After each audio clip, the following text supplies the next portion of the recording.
नमस्ते बच्चों। आज हम आपके गुंजन ये जो टेक्स्ट बुक है, पाठ्य पुस्तक है, इसमें से दूसरा पाठ पढ़ना शुरू करेंगे। ठीक है।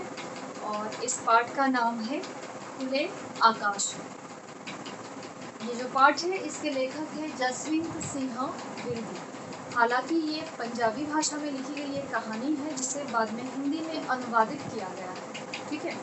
अब ये जो पाठ है ये दो पात्र और दो पक्षी इन पर आधारित है।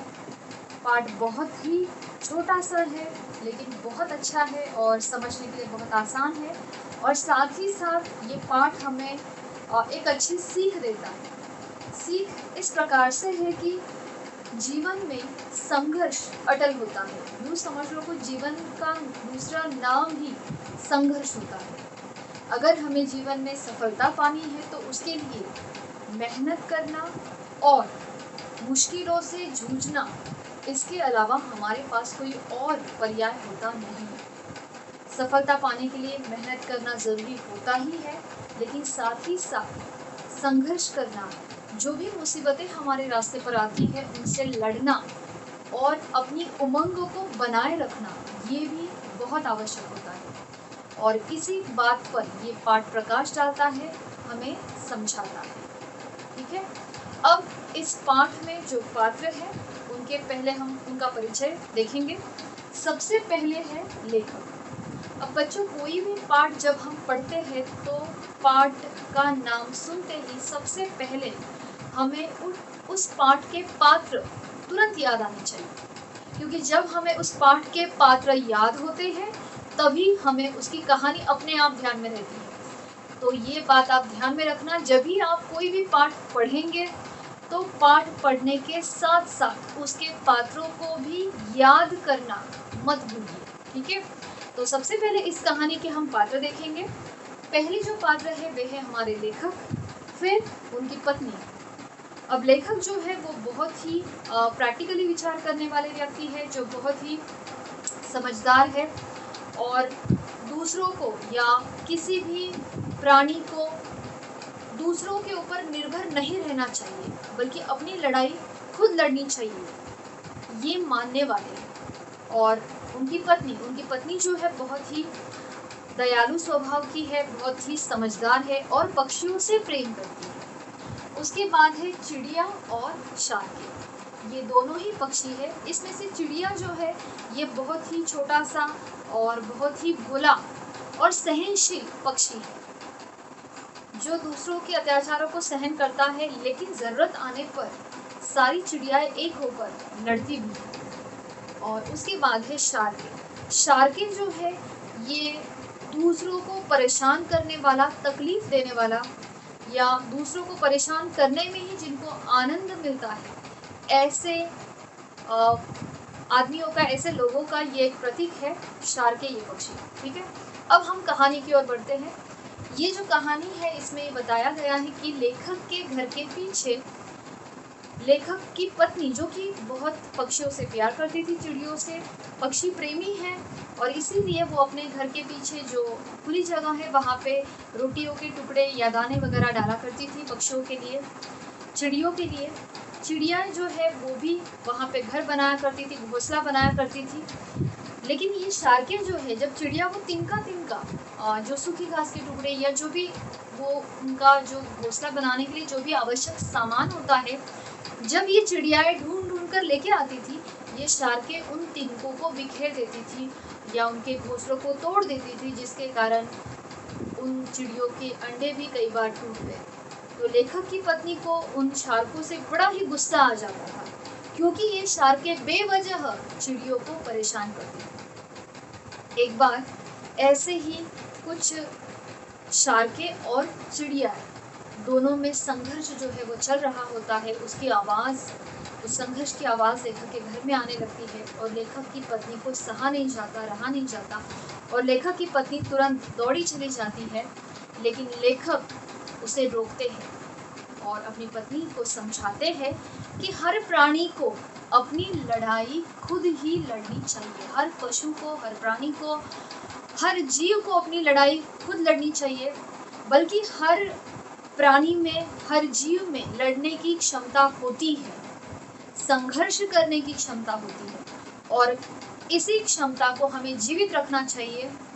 तभी वो जो लड़ना है या संघर्ष करना है, उसी के कारण इंसान या वो जीव जो है वो ज़्यादा शक्तिशाली बनता है, अनुभवी होता है और अंत में सफलता प्राप्त कर देता है। तो इस प्रकार से लेखक अपनी पत्नी को, लेखक के विचार भी इसी प्रकार के हैं, इसीलिए लेखक अपनी पत्नी को रोक लगाते हैं कि नहीं, चिड़ियों को अपनी लड़ाई जो है वो खुद लड़ने दो। और फिर आगे क्या होता है, क्या ये चिड़िया शार्कों को भगा देती है, क्या ये चिड़िया लड़ाई जीत जाती है, और क्या शार्कें फिर चिड़ियों को परेशान करना बंद कर देती है, ये हम कहानी पढ़ते समय समझेंगे। ठीक है, तो चलिए अब पाठ पढ़ना हम शुरू करते हैं।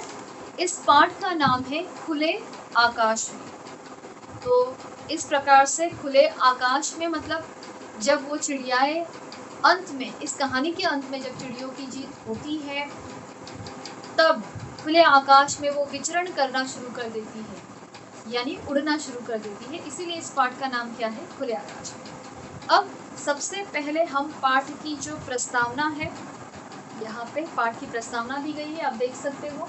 तो सबसे पहले हम ये पाठ की प्रस्तावना पढ़ेंगे। ध्यान दीजिए, बातों बातों में सफलता किसे मिलती है, ये पहला प्रश्न यहाँ पे पूछा गया है। तो सफलता उस व्यक्ति को मिलती है जो खुद मेहनत करता है, जिसमें संघर्ष करने की क्षमता होती है, और जो मुसीबतों को पार करके अपनी उमंगों को मन में बनाए रखता है और लड़ता है, अंत में सफलता उसी को मिलती है। पक्षी अपने पंखों से क्या करते हैं पंखों से आकाश में विचरण करते हैं, उड़ते हैं। अब पाठ की प्रस्तावना ध्यान दीजिए। संघर्ष ही जीवन है। संघर्ष मतलब लड़ाई। प्रत्येक जीव संघर्ष करके आगे बढ़ता है।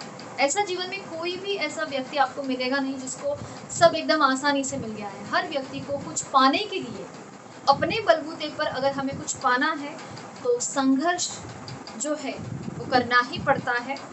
तो हर जीव जो है संघर्ष करके आगे बढ़ता है। विपरीत परिस्थितियों से जूझने वाला जीव, विपरीत यानी कठिन, मुश्किल परिस्थितियों से जूझने वाला, लड़ने वाला, फाइट करने वाला जीव शक्तिशाली होता है। उसमें जिजीविषा और उत्साह का संचार होता है। जिजीविषा यानी जीने की इच्छा। तो जो व्यक्ति संघर्ष करना जानता है उसके अंदर वो जिजीविषा होती है। जिजीविषा का अर्थ होता है जीवन जीने की इच्छा, और उत्साह, ओके, यानी उमंगे, इनका संचार हमेशा उस व्यक्ति में बनाए रहता है, जिसे पॉजिटिव थिंकिंग। घोंसले से खुले आकाश में विचरने तक, तो अपने घोंसले से खुले आसमान में उड़ने तक के संघर्ष की यह कहानी हमें यह सिखाती है कि इस धरती या समाज में वही अपना स्थान बना सकता है जिसमें विपरीत परिस्थितियों से लड़ने की क्षमता हो। तो इस धरती पर या समाज में अपना स्थान वही व्यक्ति बना सकता है जिसमें कौन सी क्षमता हो, तो कठिन परिस्थितियों से लड़ने की क्षमता। मुसीबतों का सामना करके ही खुला आकाश पाया जा सकता है। यानी जब तक हम मुसीबतों से लड़ेंगे नहीं, तब तक हम आसमान में उड़ान नहीं भर सकते। ओके, तो यहाँ पे खुला आकाश यानी हमारा लक्ष्य, हमारा एम। तो मुसीबतों का सामना करके ही खुला आकाश यानी हमारा लक्ष्य पाया जा सकता है। ठीक है, तो ये थी हमारे पाठ की प्रस्तावना। अब हम पाठ पढ़ना शुरू करेंगे। ध्यान दीजिए, अगर आपके पास टेक्स्ट बुक है तो आपको पेंसिल लेकर लेक्चर अटेंड करना है, ताकि जो भी कठिन शब्द है या कुछ इंपॉर्टेंट लाइन है या अवतरण है तो उसे हम मार्क कर सकें। ठीक है, तो बच्चों ध्यान दीजिए। गर्मियों के दिनों में मेरे घर के पीछे अक्सर हलचल मची रहती है। मेरे घर के यानी किसके? लेखक के। क्यों? क्योंकि ये कहानी हमें कौन बता रहा है? लेखक। इसीलिए मेरे घर के मतलब किसके? लेखक के। तो गर्मियों के दिनों में लेखक के घर के पीछे अक्सर हलचल मची रहती थी। हलचल यानी आवाज। यह ठीक है कि मेरी पत्नी पक्षियों के लिए ढेर सारे दाने और रोटी के टुकड़े घर के पीछे फेंक देती है। तो लेखक की पत्नी जो है, जैसे हमने पहले ही देखा कि लेखक की पत्नी कौन है, पक्षी प्रेमी, इसीलिए लेखक की पत्नी पक्षियों के लिए ढेर सारे दाने और रोटियों के टुकड़े घर के पीछे फेंक देती है। पर यह हलचल का कारण नहीं है, यानी जो आवाज होती थी ना घर के पीछे, तो वो आवाज होने के पीछे, उस हलचल के पीछे ये कारण बिल्कुल भी नहीं है। वास्तव में बात यह है कि जब मासूम चिड़िया दीवार या स्नान घर के कोनों में अपने घोंसले बना लेती है, तब शार्कें तुरंत हाजिर हो जाती है। इसका अर्थ क्या है? वास्तव में मतलब असलियत में ये जो आवाज होती थी उसका कारण क्या है कि जब भी मासूम चिड़िया दीवार या स्नान घर के कोनों में, यानी गांव में जो घर होते हैं उसमें जो दीवार होती है या स्नान घर होते हैं, उसके कोने खाली होते हैं और वहां पे चिड़िया या पक्षी अपना घोंसला बनाते हैं इतने से खाली जगह में। तो जब ये चिड़ियाएं घोंसला बना लेती है, तब शार्कें तुरंत हाजिर हो जाती है और चिड़िया जो भी तिनका तिनका इकट्ठा करती है, शार्कें उनको एक एक करके बिखेर देती है। और चिड़ियाएं जो है मोर्चे पर डटी रहती है। मोर्चे पर डटी रहती है मतलब क्या? तो अपने घोंसले को बचाने के लिए शार्कों से लड़ती रहती है। ठीक है, प्रत्येक वर्ष ऐसा ही होता है। कुछ दिन पहले की बात है, दोपहर के बाद जब मेरी पत्नी घर के पीछे गई तो उसने देखा कि घोंसले के नीचे धरती पर एक अंडा टूटा पड़ा था और वो अंडा किसका था? चिड़िया का। यस, यह शार्कों की ही शरारत है, उसने गुस्से से कहा। तो जब उसने देखा पति ने कि एक अंडा नीचे पड़ा और टूट गया है धरती पर, तो उसे बहुत गुस्सा आया और उसको पता चला कि ये किसकी हरकत है? शार्कों की। यह शार्कों की ही शरारत है, उसने गुस्से से कहा। मैं शार्कों को इस घर में नहीं आने देता, मैं शार्कों को इस घर में नहीं आने दूंगी। उसने ऐलान कर दिया कि अब तो शार्कों को यहाँ पे एंट्री मिलेगी नहीं। तो पति यानी लेखक उसे समझाते हैं, पर पक्षियों पर कोई पाबंदी नहीं लगाई जा सकती। पाबंदी यानी रोक। पक्षियों को हम थोड़ी ना रोक लगा सकते कि नहीं इस आंगन में मत बैठो, यहाँ मत बैठो, यहाँ मत उड़ो। ठीक है, तो पति ने भी पत्नी को समझाया कि हम पक्षियों पर पाबंदी यानी रोक नहीं लगा सकते। चिड़िया ने हमारे घर में घोंसला बनाकर अंडे दिए हैं, हमारा फर्ज है उनकी रखवाली करना। तो पत्नी ने क्या जवाब दिया कि चिड़िया ने हमारे घर में, जैसे हमारे घर के कोने में या बाथरूम के कोने में घोंसला बनाकर उसमें अंडे दिए हैं, तो जो कि ये हमारे घर का हिस्सा है, तो हमारा ये फर्ज है, हमारी जिम्मेदारी है कि हम उसकी देखभाल करें, सुरक्षा का ध्यान रखें। उस दिन ये बात वहीं पर समाप्त हुई। कॉलेज में छुट्टियां थी। मैं यानी लेखक सप्त सिंधु के लोगों के बारे में अपना शोध पत्र पूरा कर रहा था। सप्त सिंधु यानी 7 नदियां। तो जो हमारा प्राचीन भारत था जिसमें 7 नदियां थी, और इन्हीं सप्त सिंधुओं के किनारों पर जो वैदिक काल में आर्य समाज, जो मूल भारतवासी कहे जाते हैं, जो मूल भारतवासी है आर्य समाज, ये सप्त सिंधुओं के किनारों पर ही बसे थे और वहीं से हमारी जो भारतीय संस्कृति है उसका विकास या उसका उद्गम वहीं से हुआ था। तो लेखक इसी के बारे में कोई रिसर्च कर रहे, एक शोध पत्र बना रहे हैं। तो क्या कहते हैं लेखक, देखिए, मैं सप्त सिंधु के लोगों के बारे में अपना शोध पत्र पूरा कर रहा था, जिसका सार यह था, यानी वो जो पूरा रिसर्च जो स्टडी किया था, जो एक प्रोजेक्ट बनाया था उस बारे में, उसका एक शॉर्ट में सारांश यह था कि वैदिक काल से यानी बहुत पुराने समय से आर्य लोगों से लेकर आज तक, आर्य लोग जो प्राचीन मूल भारतवासी आर्य समाज, उन लोगों से लेकर आज तक सप्त सिंधु अथवा पंजाब के लोगों को विदेशी हमलावरों और प्रकृति के निर्दयी शक्तियों से युद्ध करना पड़ा। यानी वैदिक काल से लेकर आज तक इंसान को या यहाँ के भारतवासियों को दो लोगों से युद्ध करना पड़ा है, दो बातों से युद्ध करना पड़ा है।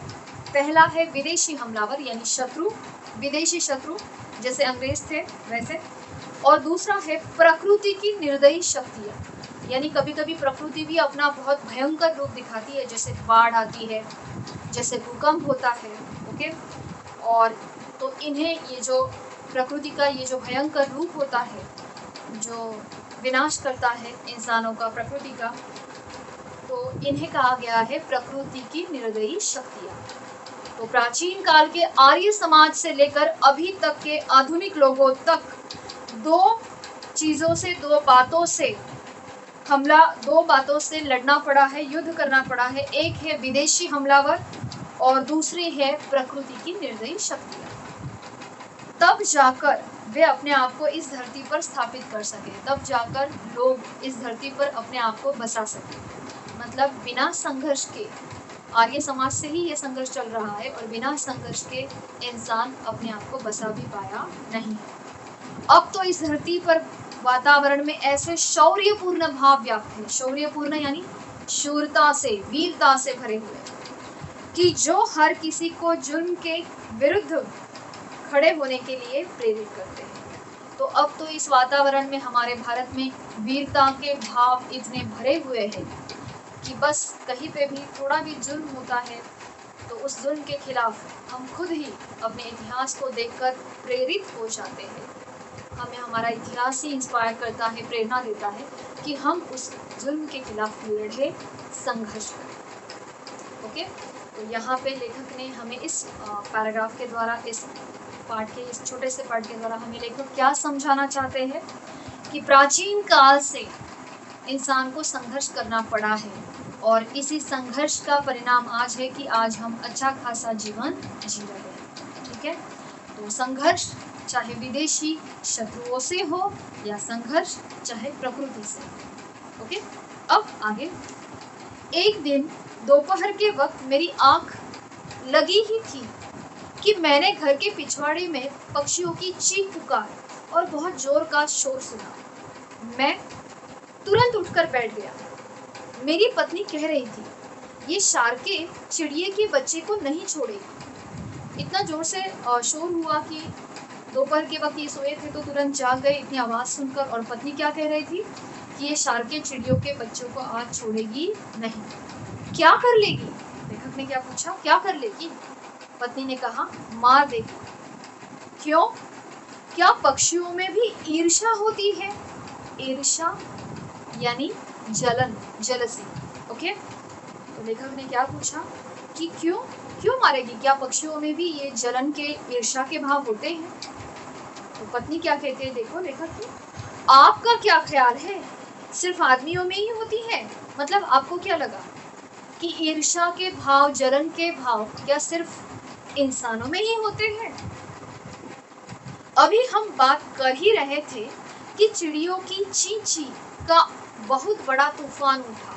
चिड़ियों की बहुत जोर से आवाज आने लगी और मेरी पत्नी तुरंत उठकर आगे आई, पर मैंने उसकी बाजू पकड़कर उसे रोक लिया। बाजू पकड़कर यानी उसका हाथ पकड़कर लेखक ने पत्नी को रोक लिया।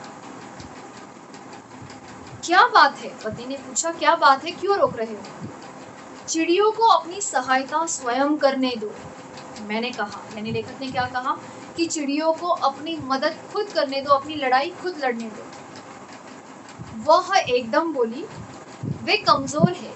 उसने क्या कहा कि वो चिड़ियाएं कमजोर है? नहीं, तुम उनको कमजोर समझती हो। तो लेखक ने क्या जवाब दिया पत्नी को कि तुम चिड़ियों को कमजोर समझ रही हो, हालांकि चिड़िया कमजोर नहीं है। तो क्या?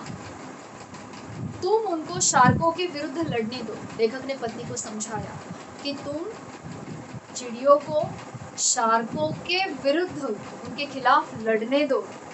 हम हर समय उनके साथ नहीं रह सकते। आज शार्कों ने हमला किया है, कल कोई और पक्षी हमला करेगा, कल किसी और बात से चिड़ियों को जूझना पड़ेगा। हम हर समय चिड़ियों के साथ नहीं रह सकते, उनकी सुरक्षा नहीं कर सकते। यानी लेखक क्या चाहता है कि चिड़िया अपनी लड़ाई खुद लड़े। उसने धैर्य से कहा, मैं देख तो लूं क्या हो रहा है। पति ने क्या कहा, ठीक है, लेकिन मुझे देखने दो कि क्या हो रहा है। अवश्य देखो, पर उनकी लड़ाई में दखल मत देना। लेखक ने क्या कहा कि तुम देखने जाओ, लेकिन उनकी लड़ाई में दखल मत देना, यानी उनकी लड़ाई में तुम मत पड़ना। ठीक है, आगे।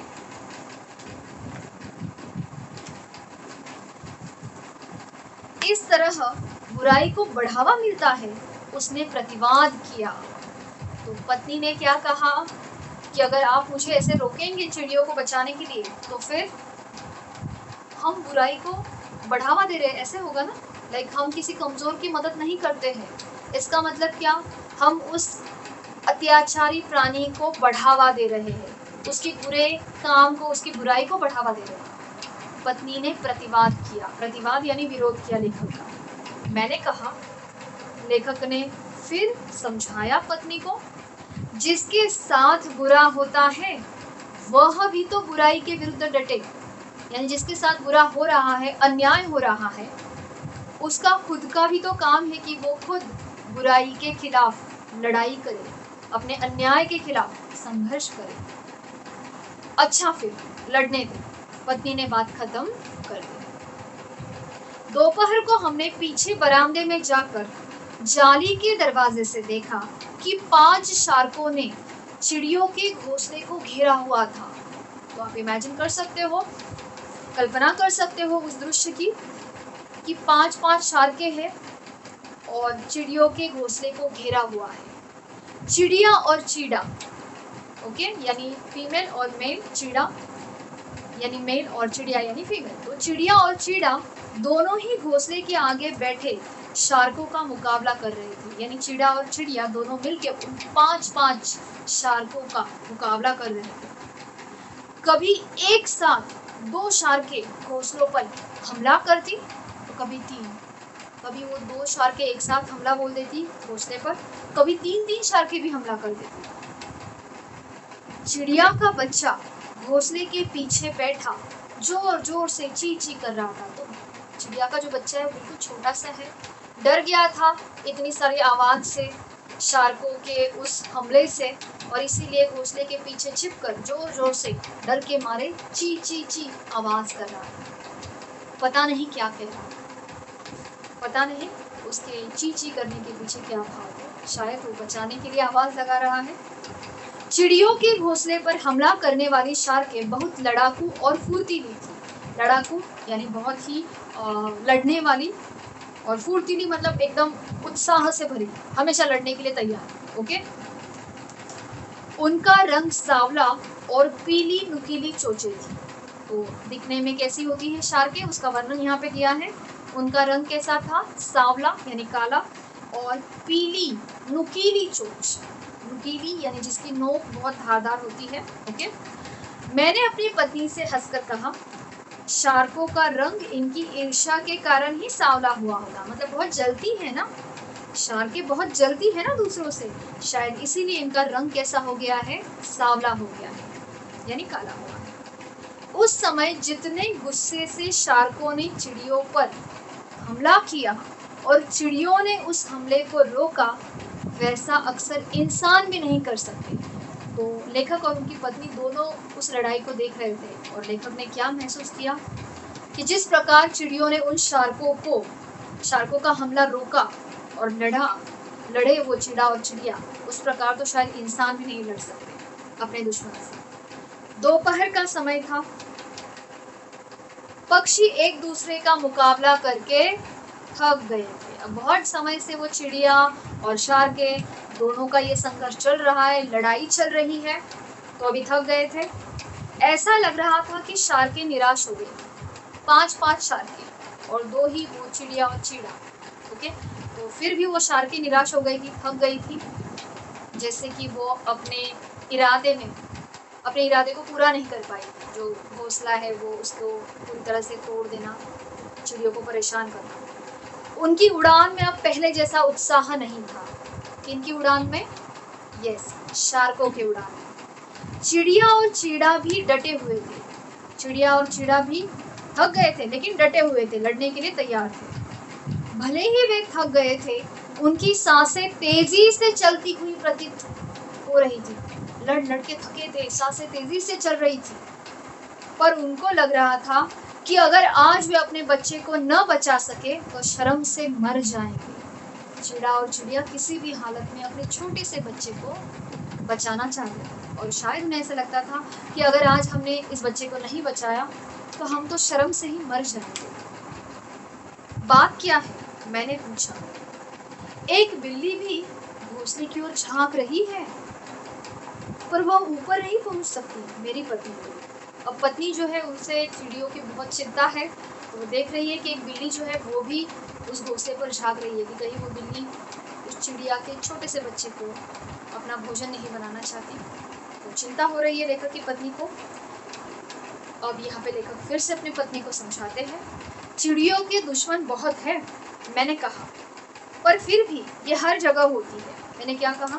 कि चिड़ियों के बहुत दुश्मन हैं, पर फिर भी यह हर जगह होती है। ऐसा नहीं है कि दुश्मन है तो चिड़िया दिखना बंद हो गई है, ऐसा कुछ है क्या? नहीं, दुश्मन बहुत होते हैं लेकिन फिर भी चिड़िया नजर तो आती है। इसका मतलब क्या?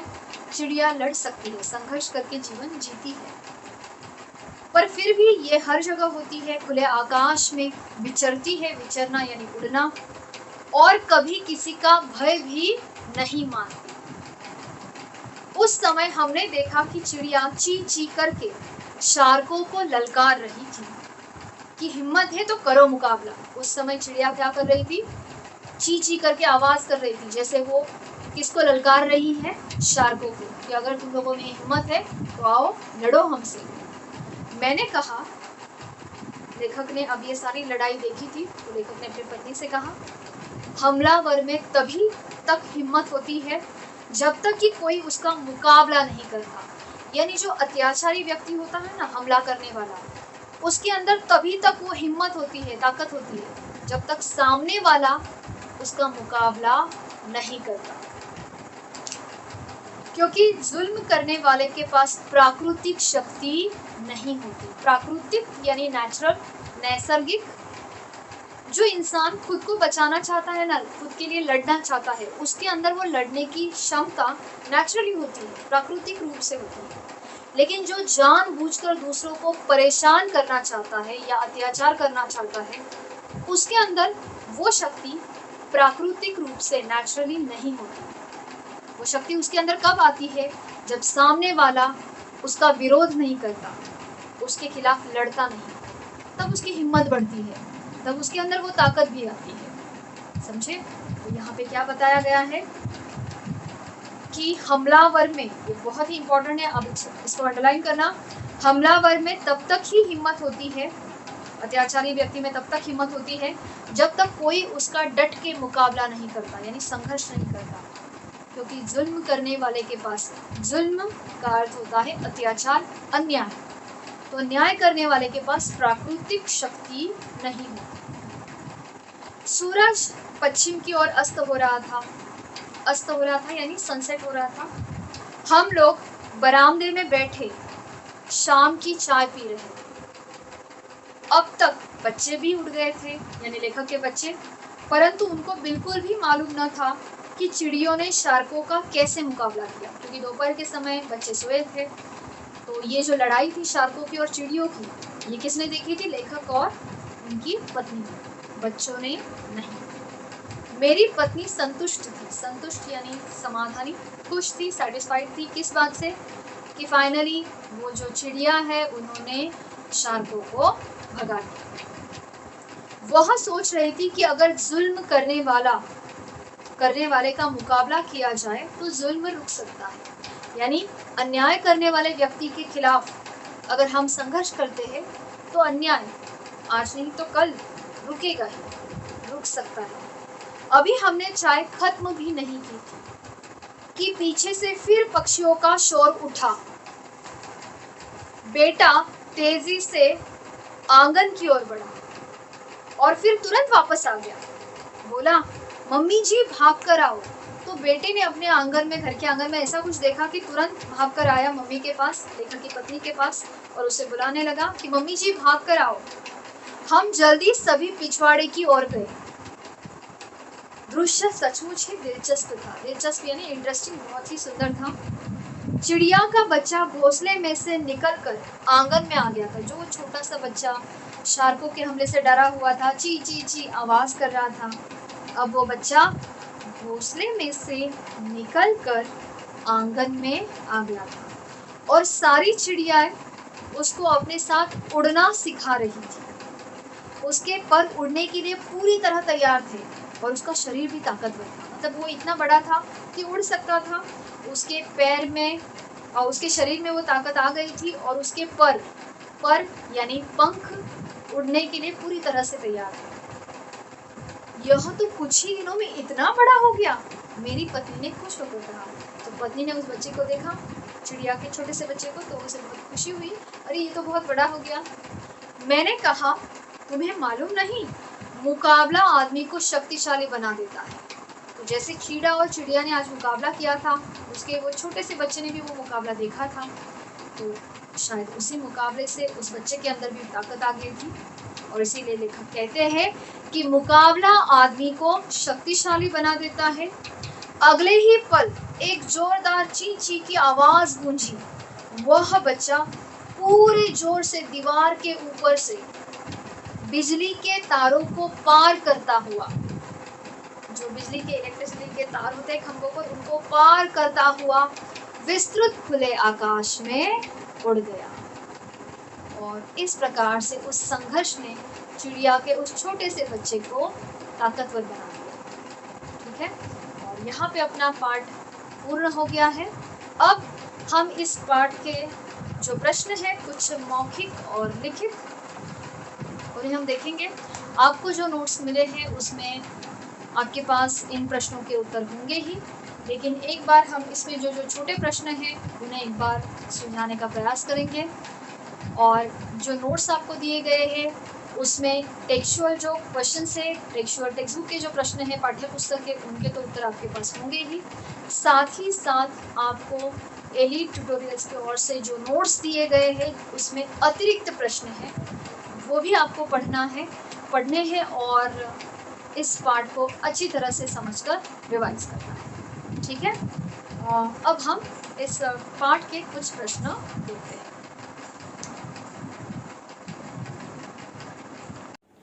ओके बच्चों, अभी हमने ये पाठ पूर्ण किया। अब इसके मौखिक प्रश्न हम पढ़ते हैं। मौखिक यानी मुख से, तो ये प्रश्न मुख से यानी आपको उत्तर देने होते हैं, लेकिन ये प्रश्न एग्जाम में पूछे जाते हैं, मतलब आपको लिखने भी है इसके आंसर्स। तो इन प्रश्नों के उत्तर आपको बहुत ही 1 या 2 वाक्यों में लगभग लिखने होते हैं। तो ध्यान दीजिए, पहला प्रश्न क्या है, लेखक के घर के पीछे हलचल क्यों मची रहती थी? तो क्यों मची रहती थी? क्योंकि लेखक के घर के पीछे स्नान घर के या घर के कोनों में चिड़िया जो है ये घोंसला बनाती थी और उसके लिए तिनका तिनका इकट्ठा करती थी, और शार्कें उन तिनकों को बिखेरने का काम करती थी, और इसीलिए दोनों में जो ये झगड़ा होता था चिड़िया और शार्कों में, उसके कारण घर के पीछे हलचल मची रहती थी। प्रश्न दूसरा, लेखक की पत्नी शार्कों से क्यों नाराज थी? क्योंकि शार्कें जो है ये चिड़ियों को परेशान करती थी, उनके अंडों को गिरा देती थी। ओके, अब तीसरा प्रश्न, लेखक ने पत्नी को बाजू पकड़कर क्यों रोका? लेखक ने पत्नी को बाजू पकड़कर रोका क्योंकि लेखक चाहते थे कि चिड़िया अपनी लड़ाई खुद लड़े।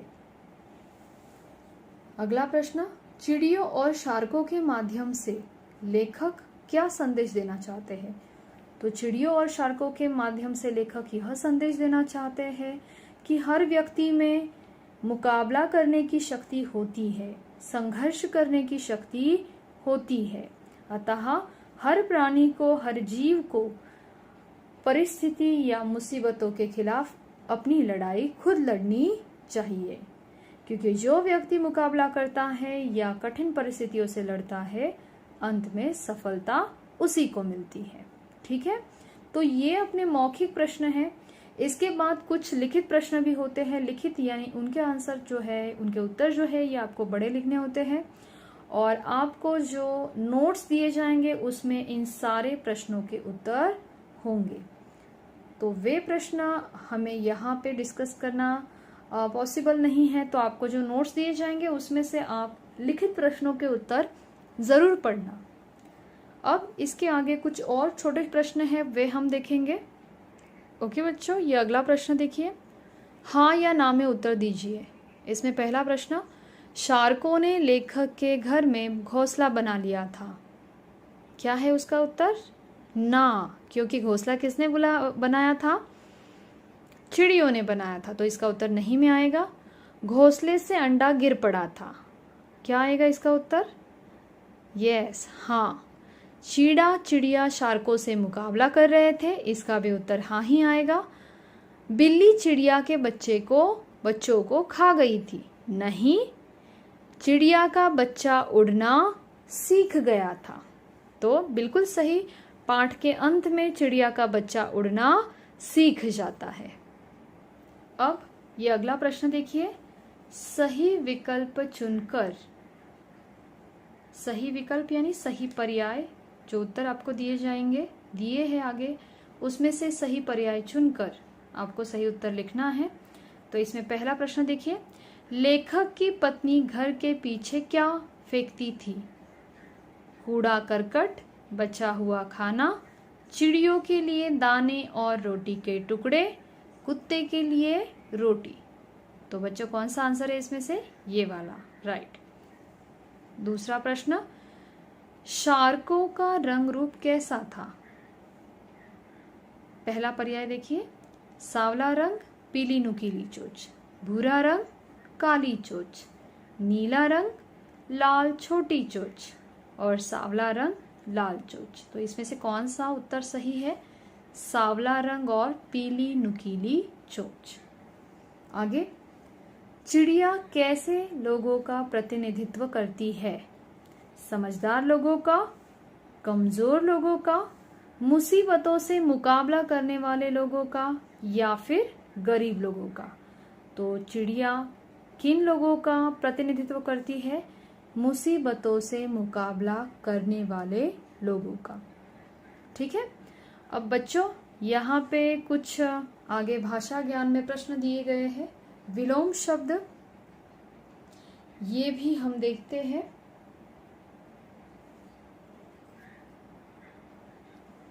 तो इसमें से पहला जो विलोम शब्द है ये मैं आपको पढ़ के सुनाती हूँ, आप ध्यान देना। निर्दयी, निर्दयी इस प्रश्न का, इस शब्द का विलोम शब्द आएगा। विलोम यानी विरुद्धार्थी शब्द दयालु। उसके बाद युद्ध, इसका विलोम शब्द है शांति। उसके बाद वाद, प्रतिवाद। यहाँ पे आगे का शब्द है बुराई और इसका विलोम आएगा भलाई। फिर प्राकृतिक, और प्राकृतिक इस शब्द का विलोम है अप्राकृतिक। और विस्तृत, इस शब्द का विलोम शब्द है संकीर्ण। ठीक है। तो बच्चों